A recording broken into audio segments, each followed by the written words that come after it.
ओम शांति। आज की मुरली में बाबा ने सृष्टि चक्र को 3 शब्दों में समझाया। बाबा ने कहा ज्ञान, भक्ति और वैराग्य, ये 3 शब्द हैं। फिर बाबा ने कहा इन 3 शब्दों का अर्थ भी समझना है। ज्ञान क्या है, भक्ति क्या है और वैराग क्या है। तो पहले बाबा ने कहा ज्ञान अर्थात दिन, है ना, उसको हद कहेंगे क्योंकि बहुत छोटी दुनिया है। फिर उसके बाद बाबा ने कहा कि आत्माएं ऊपर से आती हैं और ये सृष्टि वृद्धि को पाती हैं और बेहद में चली जाती है। जैसे आज दुनिया कितनी फैल गई है, हद में केवल एक भारत देश ही था, है ना, उसका मैप तो अलग था लेकिन केवल भारत था, तो उसको बाबा हद कह रहा है। और बेहद माना बाबा ने कहा सृष्टि देखो कितनी फैल गई है, कितनी आत्माएं ऊपर से आ गई, पॉपुलेशन बढ़ गई। तो ये बाबा ने कहा जैसे बेहद हो गया। तो हद हो गया सतयुग त्रेता, बाबा ने कहा जहां सुख है। बेहद हो गया द्वापर कलयुग, जहां दुख है। और अब बाबा ने कहा आपको इस सुख दुख से पार जाना है, अर्थात हद बेहद से पार जाना है। तो पार जाने का अर्थ बाबा ने कहा कोई सन्यास लेने का नहीं है। वो तो सन्यास धर्म वालों का अलग पार्ट था, उन्होंने अपना पार्ट बजाया। तो पार जाने का अर्थ है, बाबा ने कहा कि मूल वतन में जाना ना, क्योंकि संगम युग पर हमें हमारा पुरुषार्थ क्या है, जो से बाबा कई बार कहते हैं ना, वापस घर जाना है। तो वो बाबा ने कहा पार जाना है। अब बाबा ने कहा जो पार है उसका अंत नहीं पा सकते, क्योंकि आसमान ही आसमान है। अब बाबा ने कहा वो एरोप्लेन में जाए कि कहाँ पर पार है, तो बाबा ने कहा पेट्रोल ही डीजल ही खत्म हो जाएगा उनका। समुद्र में भी चले जाएं तो नहीं पा सकते हैं, उसका अंत नहीं पा सकते हैं। तो इसलिए बाबा ने कहा कि इस हद और बेहद से, सुख और दुख से हमको अब पार जाना है। फिर बाबा ने कहा सन्यासियों का तो है हठ योग, हमारा कोई हठ योग नहीं है। हम कोई पार जाने के लिए कोई हठ योग नहीं कर रहे। वैसे तो बाबा ने कहा कि बाबा सन्यासियों की महिमा करता है कि पवित्रता के बल पर उन्होंने सृष्टि को थामा है, लेकिन वो भी कब, जब बाबा ने कहा वो सतो प्रधान थे। और अब क्योंकि वो तमो प्रधान हो गए हैं तो उनमें अब वो ताकत नहीं रही है। फिर बाबा ने कहा कि देखो जब हम हद बेहद की बात करते हैं तो दृष्टि जाती है, सतयुग में जाती है कि सतयुग में हद में कौन कौन आए। फिर बेहद में जाती है कि कलयुग में कौन कौन आए, है ना। तो ये जैसे सृष्टि चक्र का बाबा ने बताया। लेकिन बाबा ने कहा अब तो आपको सूर्य चांद से भी पार जाना है अपने स्वीट होम। तो बाबा ने कहा कि स्वीट होम क्यों कहता, क्योंकि वहां पर शांति है। फिर बाबा ने कहा वैसे तो आपकी राजधानी भी स्वीट है, क्योंकि वहां सुख भी है और शांति भी है। फिर बाबा ने हम बच्चों को कहा कि तुम्हें अब बहुत दूरादेशी बनना चाहिए, ना, कि हमारी जो बुद्धि है, मन बुद्धि कहाँ तक जा सकता है। दूरादेशी माना दूर तक। अब हम 5000 वर्ष में भी पूरा घूम सकते हैं, तीनों लोकों तीनों कालों तक हमारी बुद्धि जाती है। तो इसको बाबा कहते हैं कि तुम्हें अब दूरादेशी बनना है, अर्थात दूरादेशी अर्थात कि हद बेहद से, बाबा ने फिर से कहा कि हद बेहद से पार ब्रह्मांड जहां पर है वहां तक हमारी बुद्धि जानी चाहिए। इसको कहते हैं दूरादेशी। फिर बाबा ने कहा देखो ऊपर तो आकाश ही आकाश है, तो ये लोग कहते हैं आकाशवाणी। अब आकाशवाणी का भी बाबा ने आज अर्थ बताया कि आकाशवाणी का अर्थ क्या है। तो बाबा ने कहा देखो वाणी कहाँ से निकलती है, मुख से, और मुख में क्या है, पोलार है। तो इसी तरह से बाबा ने कहा इसको आकाशवाणी कहते हैं। जैसे बाबा भी ब्रह्मा तन में आता है तो ब्रह्मा के मुख द्वारा आकाशवाणी होती है, कहते हैं ना भगवान की आकाशवाणी हुई ऊपर से। तो आकाशवाणी का अर्थ भी बाबा ने आज ये बताया कि आपके मुख से चाहे जो आवाज निकलती है, लेकिन अब हमको जाना कहाँ है। बाबा ने आज बार बार मुरली में हम बच्चों को ये स्मृति दिलाई कि तुमको अब हद बेहद से पार जाना है, अर्थात ज्ञान और भक्ति से भी ऊपर उठना है, सुख दुख से भी पार जाना है। फिर बाबा ने कहा कि देखो ये ज्ञान बड़ा ऊंचा है और गहरा है, सूक्ष्म है, तो इसके लिए बर्तन कैसा चाहिए, सोने का बर्तन चाहिए। तो बाबा ने कहा कि वो पवित्रता से आएगा। जितने तुम मजबूत होते जाएंगे ज्ञान और योग में, तो आपके अंदर पवित्रता आती जाएगी, तो मजबूत होते चले जाएंगे। फिर बाबा ने कहा आपके लिए ये सब जैसे बहुत सहज हो जाएगा, ये ज्ञान सुनाना भी बहुत सहज हो जाएगा। जैसे बाबा के लिए आज ज्ञान कितना सुनाना सहज है। तो बाबा ने कहा तुम भी मास्टर नॉलेजफुल बन जाओगे, बाप समान बन जाओगे ना।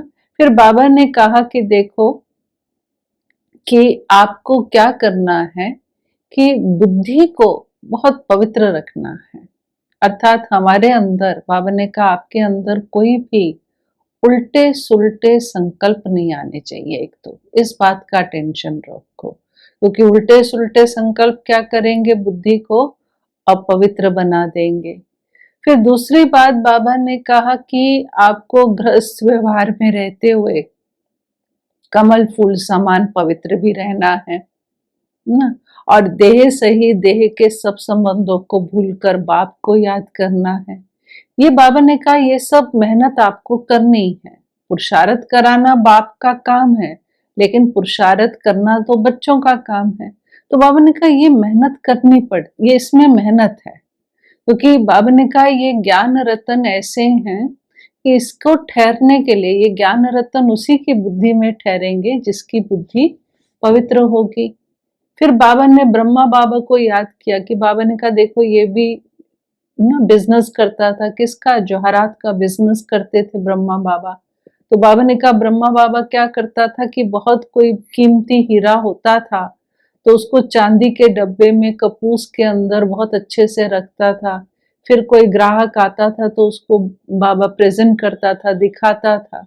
तो उसी तरह से बाबा ने कहा ये अविनाशी ज्ञान रतन है, तो इसके लिए भी बर्तन, जैसे वो सोने चांदी की डिब्बी में हीरा रखते, तो बाबा ने कहा ये तो अविनाशी ज्ञान रतन है, तो इसके लिए भी बुद्धि जो है वो बहुत पवित्र सोने की चाहिए। और वो तब बनेगी जब हमारे अंदर पवित्रता होगी, अर्थात हमारे मन में किसी भी प्रकार के संकल्प विकल्प नहीं चलेंगे। और इसमें ही बाबा ने कहा मेहनत है, और इसके लिए बुद्धि को पवित्र बनाने के लिए, सोने का बर्तन बनाने के लिए बाबा ने कहा आपकी याद की यात्रा बहुत होनी चाहिए।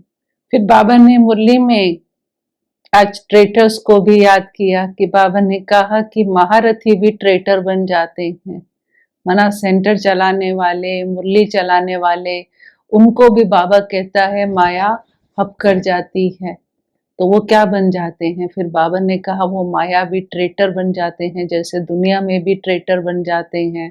फिर जहाँ की पार्टी मजबूत होती है या पावरफुल होती है उस तरफ चले जाते हैं। तो बाबा ने कहा यहाँ भी ऐसे होता है ना, इस तरह के यज्ञ में विघ्न आते हैं ना। फिर बाबा ने शंकराचार्य को भी याद किया कि बाबा ने कहा देखो सन्यास धर्म भी आया, तो सन्यास धर्म में शंकराचार्य आया, तो बाबा ने कहा उन्होंने भारत को थामा ना, क्योंकि वो सतो प्रधान थे, उसमें ताकत थी। फिर बाबा ने कहा अब तो सन्यासी भी तमो प्रधान हो गए हैं, तो उनमें इतनी ताकत नहीं है। फिर बाबा ने कहा सबसे ताकतवर कौन है ना, वो तो हम जानते ही हैं, स्वयं परमात्मा बाबा है, वही सर्वशक्तिवान है। तो बाबा ने कहा मैं ही तुमको विश्व का मालिक बना देता हूँ, नई दुनिया स्थापन कर रहे हैं। तो बाबा से शक्तिवान तो दुनिया में कोई है नहीं। फिर बाबा ने आज हाथम मताई का खेल भी याद किया। बाबा ने कहा कि हाथम मताई का खेल खेलते तो क्या करते कि मुंह में मुलहरा डाल देते, फिर तो लड़ाई नहीं होती। फिर जब मुंह में मुलहरा निकाल देते तो क्या होता, आपस में झगड़ा होना शुरू हो जाता। वो एक खेल है ना कि वो गुरु के पास गए तो उन्होंने कहा हमारे घर में सब लड़ते हैं, तो उसने एक मुलहरा, जैसे बॉल होती है छोटी सी, कंचा टाइप, तो वो दे दिया कि वो मुंह में डाल लो ताकि आप बोल ही नहीं पाओगे तो लड़ाई नहीं होगी, और जब वो निकालते तो लड़ाई होनी शुरू हो जाती। तो वो भी जैसे बाबा ने कहा ये हातम मताई का खेल है।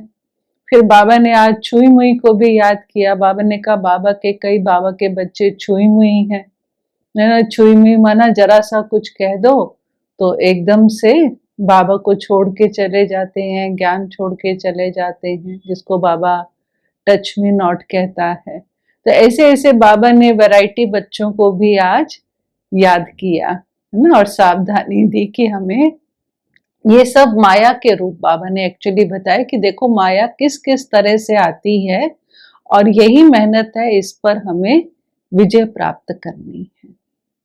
और ये सब जो माया के भिन्न भिन्न विघ्न आते, है ना, माया आती, तो उसके लिए बाबा ने दो युक्तियां बताई। कि बाबा ने कहा एक तो आप, जो बाबा कई बार कहते हैं कि भाई भाई की दृष्टि पक्की करो तो माया नहीं आएगी, क्योंकि शरीर को देखते हैं तो माया आती है, भाई भाई देखते हैं तो माया नहीं आती है।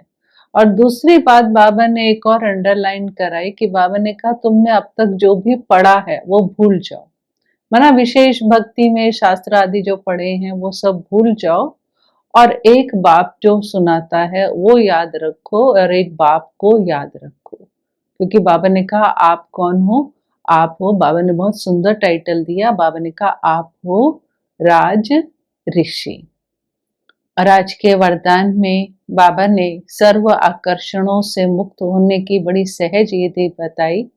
कि बाबा ने कहा सदा एक बाप के स्नेह में समाये हुए रहो, तो सहज ही सर्व आकर्षणों से आप मुक्त हो जाएंगे, क्योंकि एक बाप ही हमारा सहारा है। एक बाप को बाबा ने कहा सहारा बनाओ ना, बाबा ही मेरा, एक बाप ही मेरा संसार है, एक बाप से ही हमारे सर्व संबंध है। तो बाबा ने कहा आपको सर्व प्राप्तियां बाप से हैं तो आप संतुष्ट रहेंगे, है ना। फिर आपको, क्योंकि बाबा से ही कोई, हमें साधनों और वैभव से हमें कुछ नहीं चाहिए, ना उनसे कुछ मिलना है। तो बाबा ने कहा साधनों और वैभवों को आप सहारा नहीं बनाओ, एक बाप को सहारा बनाओ, तो कभी भी आप, कभी भी ये दुनिया के आकर्षण से में नहीं आएंगे, सदैव आकर्षण मुक्त बन जाएंगे, और सबसे बड़ी बात हम जीवन में संतुष्ट रहेंगे। और आज के स्लोगन में बाबा ने लगाव मुक्त होने को कहा, क्योंकि जब हम लगाव मुक्त होंगे तभी हम प्रकृति को पावन बना सकेंगे, क्योंकि प्रकृति भी हमें कैसी चाहिए, सतो प्रधान चाहिए ना। तो इसलिए उसके लिए बाबा ने कहा लगाव मुक्त बनो। तो आज की मुरली से हम सबसे पहले यही प्रेरणा लें कि जो 3 शब्द बाबा ने कहे, ज्ञान, भक्ति और वैराग, वो हमारी बुद्धि में चलते रहें, और हम लक्ष्य रखें, ये हमारा बैक ऑफ द माइंड रहे, चाहे हम घर गृहस्थ में हैं, काम कर रहे हैं, कि अब हमको वैराग माना हद बेहद से पार जाना है ना। एक तो ये बात। दूसरी बात, जो बाबा ने कहा कि ये ज्ञान रतन किसकी बुद्धि में ठहरेंगे, जिसकी बुद्धि पवित्र सोने की होगी। तो हम ये भी अटेंशन रखें कि हमारे अंदर स्वच्छता हो, किसी भी प्रकार के उल्टे सुलटे संकल्प विकल्प हमारे अंदर ना आए, क्योंकि अगर वो आएंगे तो ये ज्ञान रतन हमारी बुद्धि में ठहर नहीं सकेंगे। और जो बाबा ने आज माया के भिन्न भिन्न रूप बताए, वो भी अटेंशन पर रखें कि माया महारथियों को भी नहीं छोड़ती है, उनको भी ट्रेटर बना देती है। फिर हातम मताई के रूप में भी बाबा ने कहा कि वो भी, कि ऐसा भी नहीं कि हमारा मुख पर कंट्रोल ना हो और लड़ाई झगड़ा हो, और छुई मुई भी नहीं बनना है कि एकदम टच मी नॉट हो और माया के प्रभाव में आकर पढ़ाई छोड़ दें, बाप को छोड़ दें। तो ये माया के भिन्न भिन्न रूपों के ऊपर हमें विशेष अटेंशन रखना है, और ये याद रखना है कि मैं हूँ राज ऋषि, जो बाबा ने सम्मान दिया ना राज ऋषि का, कि हम हैं राज ऋषि।